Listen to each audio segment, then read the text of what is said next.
Do you know what cosplay is? Don't worry if you don't. I just learned about this last year. So, cosplay, the contraction of costume play, is an activity in which participants make their own costume and accessories to represent specific character of work of fiction, most often superheroes, and then wear them in public gatherings like a convention. It's their hobby. Some like to collect stamps, some like to play golf, well, some like to spend their weekend dressed as Batman, Sailor Moon, or one of the characters of The Watchmen. And we're not here to judge. In fact, I would not be surprised if some people here are secretly envious of those individuals because deep down, we like superheroes. They nourish our childhood imagination and dreams. They taught us lessons about courage, strength, and higher sense of calling. And we wish we could be like them and save people in jeopardy. And today, as we watch those movies and read comic books to our children and grandchildren, because it's a well-known fact that it's the only legitimate reason for adults to do such thing, you know, children. We hope they will somehow integrate those values and embody them in their life. We hope they will, like us, choose to do the right thing and be on the side of the good guys, the ones who make a difference in this world, the ones who ultimately win their battle. So we try our best to live a good life. We try our best to follow the rules. We try our best to live according to our beliefs, our values, our faith. And yet sometimes it does not seem to be enough. We learned very early, and most often the hard way, that life is just unfair. Sometimes we face situations so humiliating that we only want to hide ourselves in our bedroom. Sometimes we face situations so painful that we only want to scream as loud as possible in our pillow. Sometimes we face situations so frustrating that we don't have the beginning of a word to explain it to those who surround us.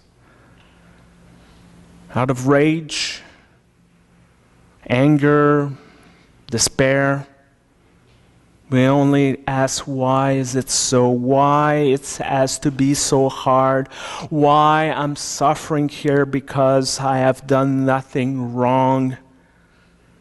What's the point of making all those efforts if it's only lead to tears and profound sadness?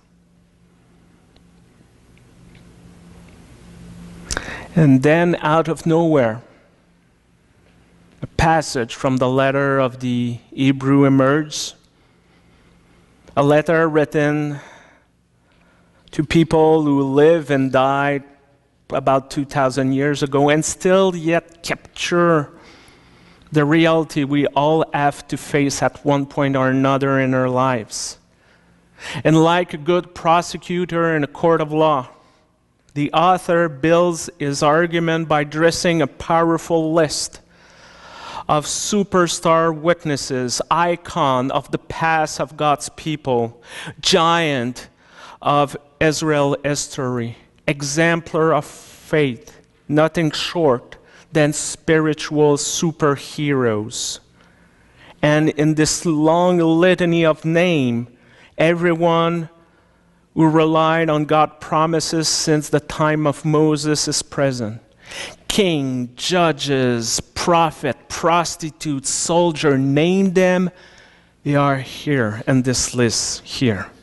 And we are reminded of those who placed their faith in God and succeeded brilliantly, like Joshua, who made the walls of Jericho to fall, like David and Solomon, who established great kingdom, like the prophet David, who shut the mouths of lions. And the list is so long that the author cannot name them all. However, there are also others who did not have the same fate. Men and women who believe in the Holy One and try to follow God's way the best they could.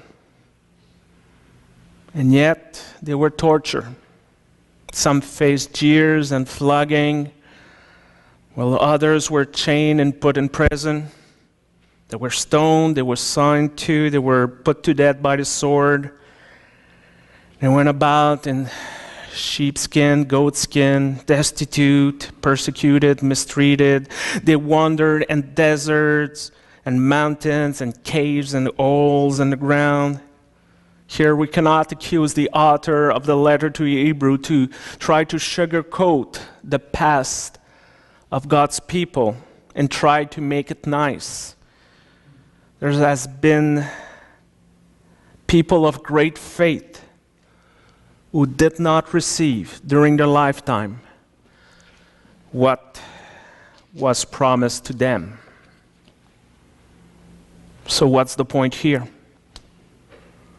Does God randomly pick and choose who will succeed and who will face hardship? Do we ever say in all of this, or are we just pawns in the hand of a master puppeteer? Why should we make all those efforts every day if there's no guarantee of success at the end of the road? I've been asked once by someone, if I go to your church, what's in for me? What would I gain? And I wish you could see this individual face when I answer, honestly, not that much. I know it's not necessarily the best answer a minister should give, especially during a time of decline of membership. I will grant you that one, okay. It's just that I felt it was not the right question to ask. Faith and spirituality is not a matter of calculating the sort of cost-benefit equation and determining what's the best outcome for me.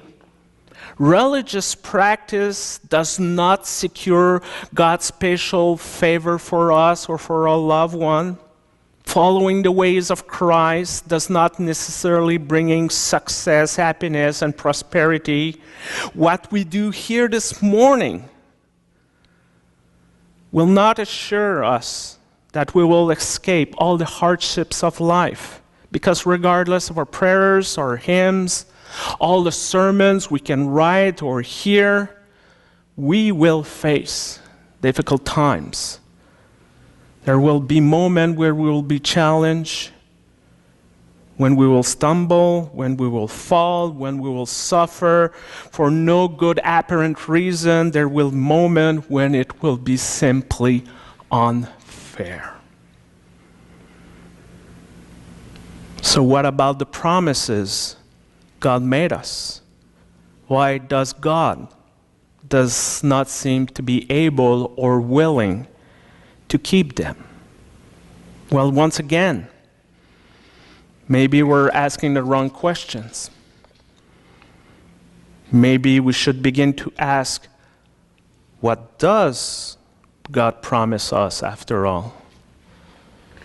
And what does it mean to believe in God's promises? Faith has often been described as the assurance of things hoped for.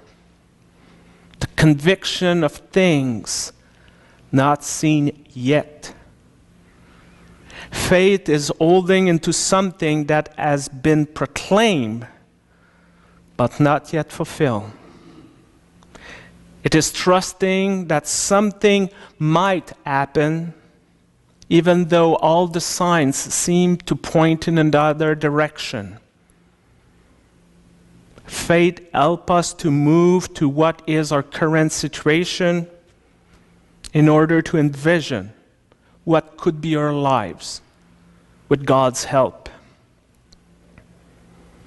So what's this solution when life hits us in the most unfair and painful way? One of them is to try to stand again, to resume our course, because we all know that if we stay in the same place and do nothing, well, nothing will be achieved, nothing will change.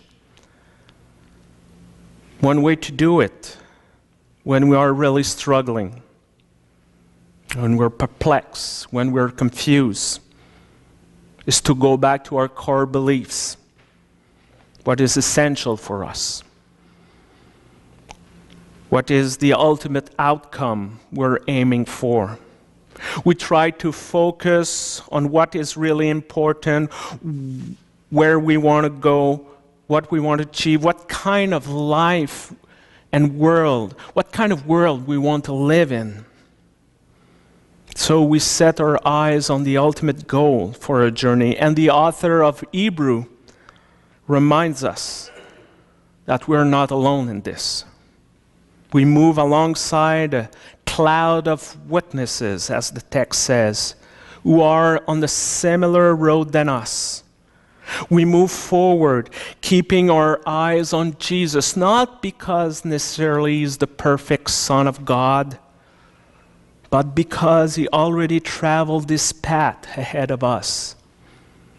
We move forward because our faith in God's promises invite us to believe in something, even if we receive no guarantee of the outcome of the journey ahead of us. Experience taught us that life is not easy. It's not fair. And when we hit difficult patches, when we go through painful times, we can draw courage and inspiration from our ancestors in faith who went through similar experiences. And some of them were well-known superheroes. They have festivals named after them. They have churches named after them. They even inspire some the way they dress, the way they behave every day.